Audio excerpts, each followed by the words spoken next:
And just time and time, I just look back in amazement, just, again, things that happened, people that were brought into my life, sometimes for a very short season, the people I needed at the right time. Yeah. Yeah.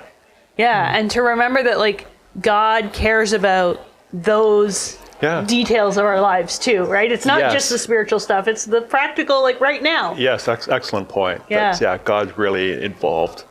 Not just is aware, but cares. Yeah. And to be with you each step of the way. Hello, everyone, and welcome to this week's episode of Trinity Talks. My name is Kylah, and this week we are sitting down and talking with a couple of folks in our congregation about their work, because we know that Christians don't just exist inside of the church building here. They also exist out there in the workplace doing all kinds of different things. And so we're talking with two accountants this week about their jobs. So thank you for joining me, folks. You're welcome. Yeah, good to be here. Yeah. So maybe we'll just get you to start by introducing yourselves. Do you want to go first here? Sure. I'm JP Strassler, and I've been an accountant for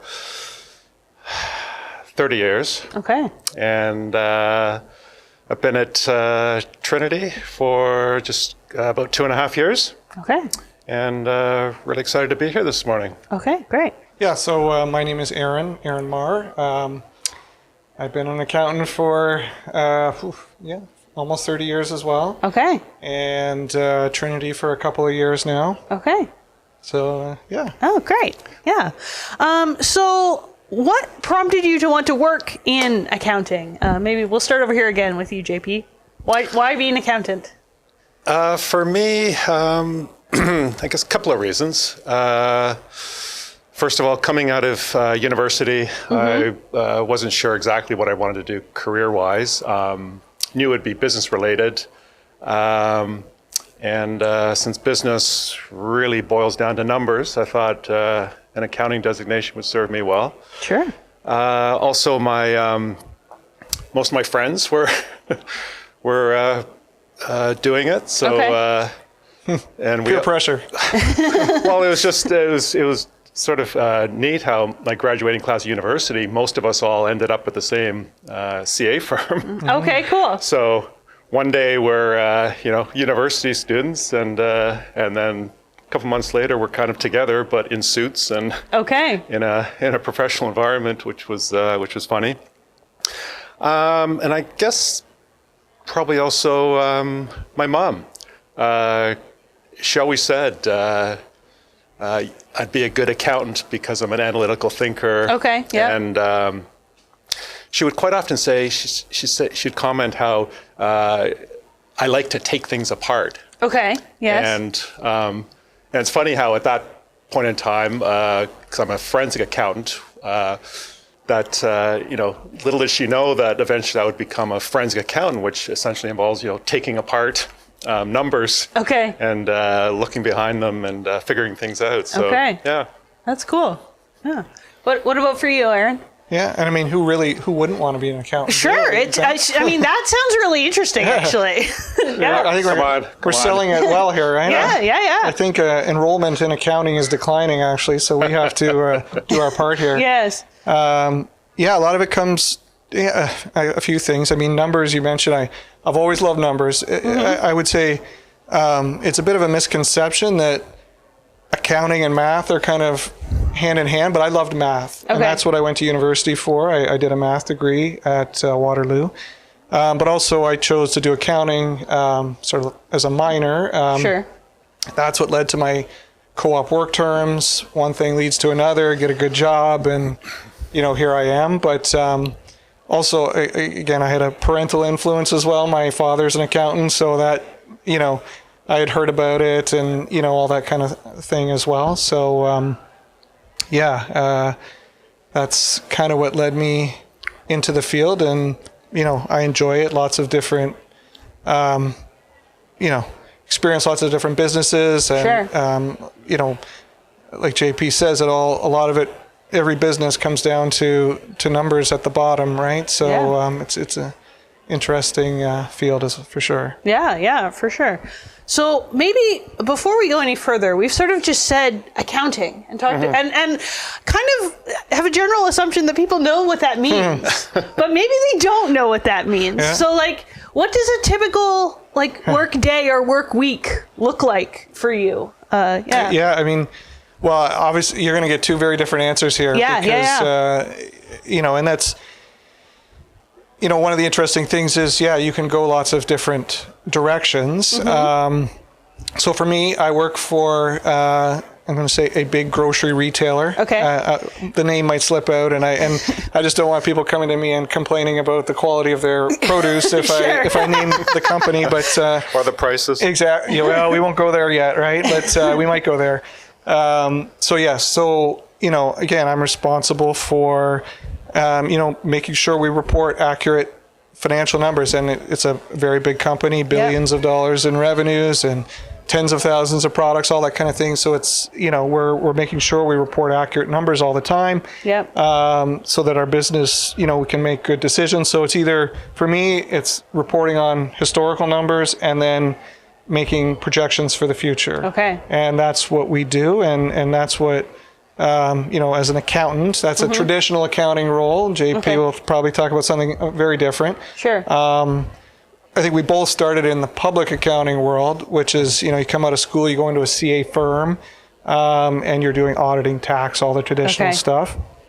And then you can go in different directions. But, and then, it leads to other things. I've got involved in some charitable organizations. And again, even charities need accountants, right? Yeah, everybody, for sure. Everybody needs accountants, and we have two great ones here, or several great ones here at Trinity. Every organization needs to know what their financial health is and all that kind of stuff. Yeah, for sure. Cool. Yeah. So, what about for you, JP? What does work look like?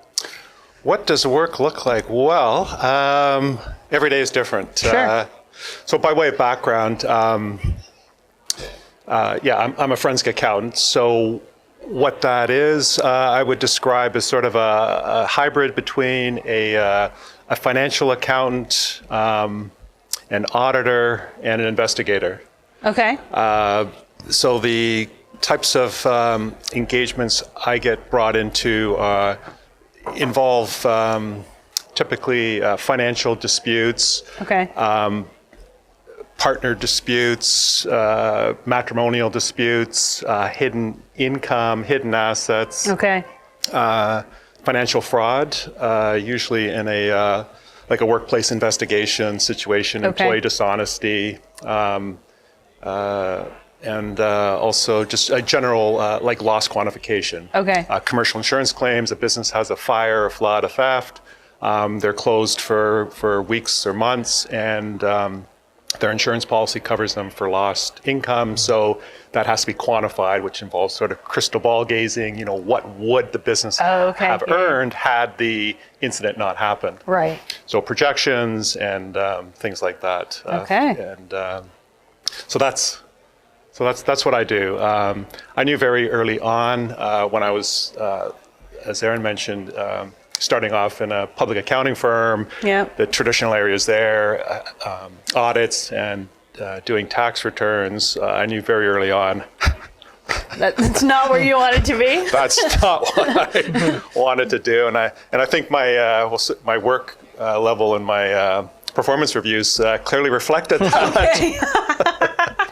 Sure.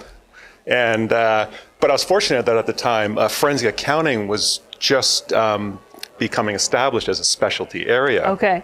And the firm I was at actually had the first forensic accounting group. Okay, and cool. And my work group was situated in the office right next to them. I was always talking to them and putting my hand up if they needed extra help. And so I got some exposure to it. And as soon as that happened, I realized the light went on. This is what I want to do. Yeah. Okay. And never looked back. Okay. Cool. Yeah. So when I asked each of you to sort of do this, especially you, JP, you said, would anybody want to listen to a podcast about accounting? But because usually, as soon as you mention the word accountant or accounting, I start glazing over Sure. real quick. So I was like, "Are you sure?" Do we have any numbers on the screen that show our views dropping off here? And didn't I say that? Like, you really want people to watch the podcast? I do. Right? Yes. So And to get like thumbs up. And you said, "Sure, yeah, no, this is going to be awesome." it is, because you're awesome people doing interesting things. Oh, you're making us blush. So let's make it exciting. What is your favorite part of your job? Yeah, Okay. Aaron? Aaron's loaded, ready to go. Well, I don't know. Or favorite memory from your job? Yeah, memories. I mean, I don't know if I'm going to be able to give any good stories on what I do as an accountant. That's Sure. going to, but early in my career, it was at the accounting firm. A lot of young people. It was high intensity, but we Yeah. had a lot of fun. We had an accounting softball league. So Okay, that is that's fun. pretty exciting, right? But now it's what gives me satisfaction is making sense out of numbers, right? It's again, a big company like the one I work in. It takes an analytical, and I see the value that brings in distilling numbers quickly and making sense out of them and communicating them to other people. Yeah. And again, I'm one example. I'm on the board of international teams, which is 10 projects around the world, and I've sort of got involved in that. And I can look at that through a financial lens and hopefully bring value to to the organization so that kind of brings me satisfaction, not exciting. I don't have any great stories. I bet you JP does, but, that's the kind of thing that I do like about both the job and the profession. Yeah, for sure. It gives you those practical skills and that ability to do things in your job, but also in other ways. Right. Yeah. And like we said, every organization has to have that. So you can work in any kind of company you want if you're an accountant. You want to work for the Toronto Maple Leafs, they have accountants, right? Right. Yeah, you want to work for Trinity Streetsville, they have accountants. Yeah. Numbers are numbers. Numbers are numbers. Yeah. And it's not about the numbers in the end. It's about what, it's a means to an end. Sure. But it's a integral part. Yeah, for sure.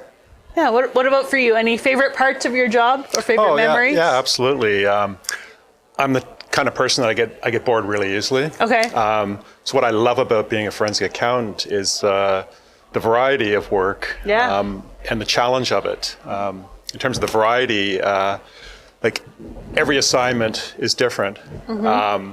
Different industry, different businesses, meeting tons of people from the C-suite down, different issues. So just, it's which I really enjoy.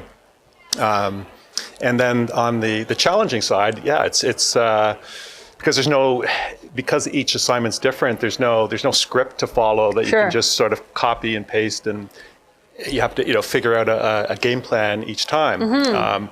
There's a ton of analysis, searching for the proverbial needle in a haystack. The smoking gun, the fraudulent transaction, which is. Which can involve a lot of digging and interviewing people that quite often do not want to be interviewed. Of course, yes. So being able to develop a rapport with them to get them to open up, like creativity, strategizing, how to, because clients just don't want to sort of fund an endless fishing expedition. They want to okay, so we need you to figure this out and let us confirm. Yes or no, is this employee defrauding us? Right. And just a tremendous amount of judgment. Because ultimately, I need the work product is to prepare a report where I'm opining as to what my conclusions are, whether there is a fraud or if it's a loss quantification, what the number is. So all eyes are on me, right, as to what that number is. And I have to be prepared to go to court and defend it. My position. Yeah, that sounds like a lot of pressure sometimes. It's a lot of, but it's I'd call it good pressure. So for me, I just love it. Okay. It's just that's it's great. exciting. It's fun. It's Yeah, for sure. So you're both accountants, but you're also both Christians, people of faith. And so are there ways that you think your faith impacts the way that you do your job? GP? Certainly. There's a lot of overlap between the rules and the standards that accountants and specifically forensic accountants need to adhere to. So a lot of overlap between that and I'll call it the attributes of a Christian. Qualities such as honesty, right, and integrity, and trustworthiness, fairness. It's for me. I have to be, very, very fair, and or else, I'm not serving my clients well if I'm, being biased. So I have to be unbiased and objective and not judgmental of others, even if I'm sitting across from someone who's been, accused of stealing a lot of money from their company. I can't, it's not my role to judge them. My role is to seek the truth and ultimately that justice prevails. So, and because the work that I do is highly confidential. I can't, brag about it, or about all the. I was hoping for some good stories here, JP. all the stories so I see a lot of alignment between my work and my faith. Yeah, for sure. Oh, what about for you? Yeah, I mean, certainly off the top, like the professional standards and ethics that JP speaks about, that applies to all of us who get a professional designation. And, there's overlap. I don't know that I would do it differently as a Christian or not, but it definitely aligns with, all those values he spoke of. But, I think maybe more generally, just as a, going into a corporate workplace, right? It's about, how I treat the people I work with, whatever levels I'm interacting, it's being consistent. I find trying to be consistent across all the areas of my life, right? I try to be the same person I am at home as at work, as at Trinity, as, when I take my kid to the hockey game or whatever, right? Yeah. I don't want to be a different person in those different environments. So, in the workplace, I want to be, obviously respectful and not engage in negativity and office gossip and, display humility, which is, that's in a big company environment, right? That's a quality that's maybe a little counter to what, is normal. I want to show gratitude for my job, right? I'm happy, there's a lot of complaining and negativity sometimes about your work environment, your boss, this, that, right? I'm sure, Kylah, you complain about Rob all the time, I'm sure, right? Yes, of course, yes. But, so I want to be, grateful for my employment and, all that kind of stuff. And I mean, this is another, in a big company like mine, right? We have people, making all different wages and things like that. I can't do much about it, but I do advocate for fair distribution of, wages and things like that. That's a bigger even than my company is a societal kind of thing. But, where I can bring my voice up and say, this is what I think or believe. It's not going to maybe make a difference, but well, you never know. You never know. You never plant the seed. Yeah. So I mean, I think it's trying to be consistent and be that same person. Authentic. Authenticity. Yeah. See, Paul Henderson out the window. So I part of a Leader Impact group. I don't know if you're familiar with that. Either of you are familiar with Leader Impact. Paul is a founder, I believe. And that's business people having a small group, like Trinity has small groups, and we read business books, but we it's based on your personal, professional, and spiritual life. Okay. How do you, and so, I'm in a group with some of the guys are retired and that, but they, we talk about that authenticity and consistency across different areas of your life. Mm-hmm. Yeah. Yeah. I think that's so important and something that we don't necessarily think about when we think about like as Christians, like how does our work and our faith sort of interact with one another, right? Well, I think it can be tough when obviously when it conflicts. Yeah. So I as same as Aaron was saying, I feel fortunate that my work is totally aligned with my faith. Mm-hmm. So tomorrow morning when I go to work, I can be the same person. I don't have to be a different version of myself or be different. You know what I mean? Yeah. Which is a blessing. Mm-hmm.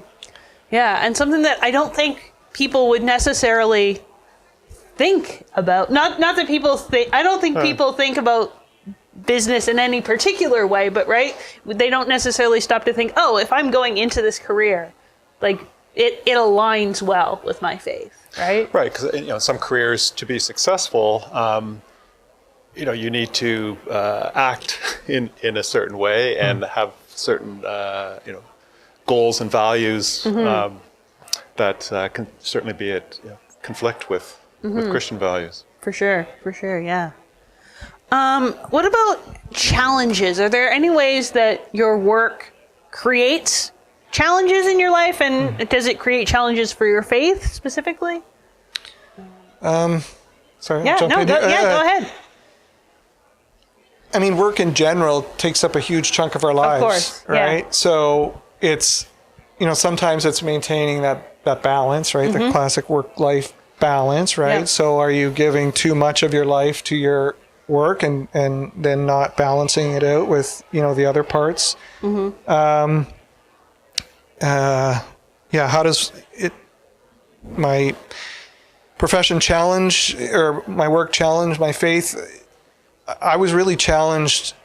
I was really challenged by some of Rob's sermons on the S words, right? So, well, forget about gluttony for a second, because that was, but I mean greed. So greed was a tough, and I think as an accountant, I'm trained to, mitigate risk and prepare for contingencies and to, have the strong balance sheet, right, and all that kind of stuff, right? And I found, myself thinking, okay, if I'm not speaking for all accountants, but if I do that in my personal life, right? Yeah. And okay, I'm an accountant. I can manage my financial, well-being. I don't need anyone else to take care of me. I can mitigate risk. Yeah. Then I'm not trusting God for anything, right? And that was the subtlety, I think, that was really the subtlety that Rob spoke about, right? In that series of,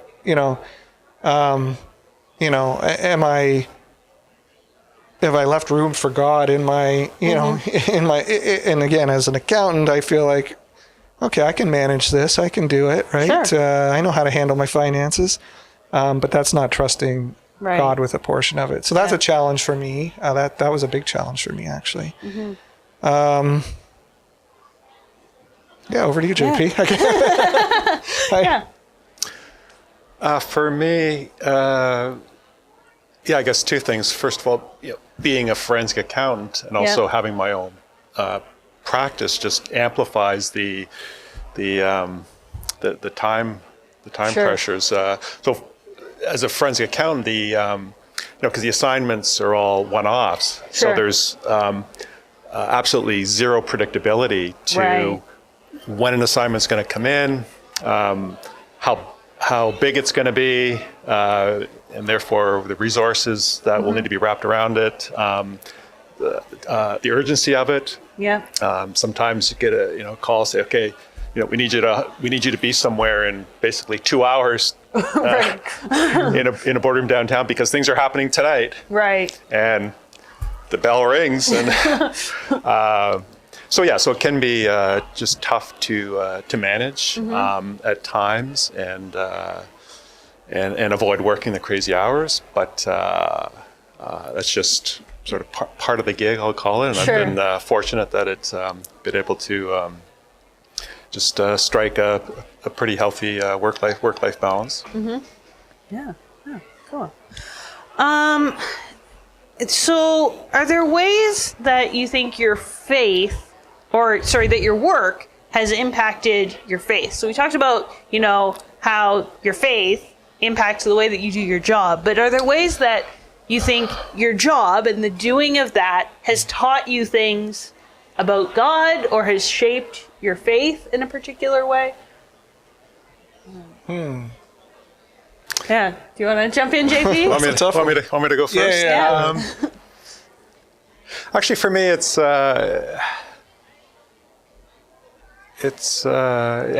a tough one. It's so the question is, how has work affected my faith? Yeah. So as I look back over the course of my 30+ year career and the last 20 years of my own practice, and I look back, I see unmistakably God's hand at work with just guiding me, and things that happened but also didn't happen, and at the time not understanding why, and it's not really what I had in mind, but now in the proverbial fullness of time going, okay. Yeah. And just, and God's provision. I think back when I launched my practice, starting from nothing, and just everything fell into place. Office space, check. Staff, check. IT, marketing support, website design, check. Okay. The other thing, clients. Yeah. They just showed up. Yeah. So just just seeing God's provision, and it's just unmistakable to me. Just God's involvement and His faithfulness. Yeah. So that's just served to, I guess, reinforce my faith and just to make it, what's the word? Real. Like it's just not, Yeah, God is doing things in your life God today. Is doing right, now. and just time and time. I just look back in amazement. Just again, things that happened, people that were brought into my life, sometimes for a very short season to help me with one thing. Others, for a longer period. Sure. But just the people I needed at the right time. Yeah. Yeah. Yeah, and to remember that God cares about those details of our lives too, right? It's not just the spiritual stuff; it's the practical, right now. Yes, excellent point. Yeah. God's really involved. Not just is aware, but cares. Yeah. And to be with you each step of the way. And just his goodness, his love, and that prayers are not only heard but answered. Yeah, for sure. For sure. Yeah. Yeah, I mean, I guess I'll, again, back to my point of being grateful and gratitude for my employment, right? So same idea, it's, I've been blessed, and I want to carry that attitude. And sometimes I think, could I be doing, should I be, working in a corporate big company? Is that where God needs me to be? Right. Or wants me to be? But then I think, that people here, you can be, again, your authentic self. You're, as a Christian in any place that God puts you, and you're working. Yeah. I'm working with people, and I'm, same as I would anywhere, and so I mean that's, sort of jumping off, JP's comments there, and other ways. I was thinking, how has, again, I mean, even the organizations I'm a part of, so any charitable organizations, I mean, that's, I'm always, moved and continue to be sensitized to, people less fortunate and things like that. And working for a big grocery, it's been tough at the big grocery retailers for the last, there's been a lot of negative press and that sort of thing. And I followed it very closely, and it's caused me to think about a lot of things. But I mean, people not being able to afford their groceries is a real thing. And, so I have to reflect on my role at one of these big companies and say, is this something we can do something about? Is this something we should do? How do we, how do, and, I'm not going to go too down that far, that rabbit hole, because, there's a lot of stuff in the media that's nonsense. But anyways, I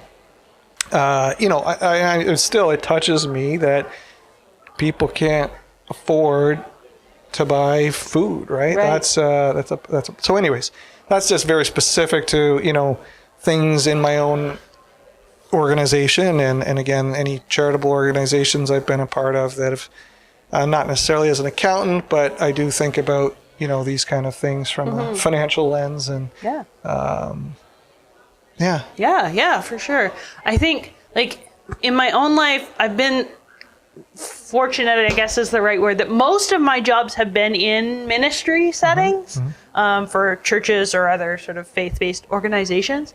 And so in that way, like, my faith is always very explicitly sort of part of my job. But when I think about the forensic accounting, not that I think about that too often, but in those worlds, or in grocery chains or whatever it is, like, if there were no Christians in those spaces, right? Like, how different would they be?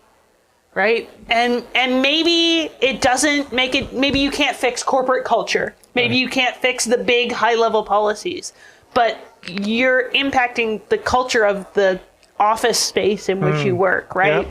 And you're creating a space there where something can happen. God can move in that space by your presence, even if it's not, this big, massive shift. Yeah, no, I appreciate that. And no, culture is, that's a good way of putting it for sure, right? And well, I think people in the workplace, they notice how you conduct yourself, and they know when you do the right thing, even though it's not going to be rewarded or applauded, but I think people see that and it resonates with them, and it's just it's a different, they see it, okay, you think differently, you're acting differently, you handle that differently, and so that's I think our impact in the world. For sure. Yeah, thank you both for sitting down and having this conversation. I think it's been really helpful to get your perspective on things. And when you were both talking about, why you went into accounting, you talked about, being a numbers sort of person. And I appreciate that God has created numbers sort of people in the world to handle those things so that I don't have to be a numbers sort of person. It's not everybody's thing, that's for sure. Yeah. No, but that it's so good. Yeah. So thank you both for this you're welcome. conversation. Thanks for inviting us. It's been great. And thank you for tuning in to this week's episode of Trinity Talks. I hope that however God has shaped you, whether you are a numbers person or not, that you are able to find God's calling in the work that you are doing. And we'll see you again next week.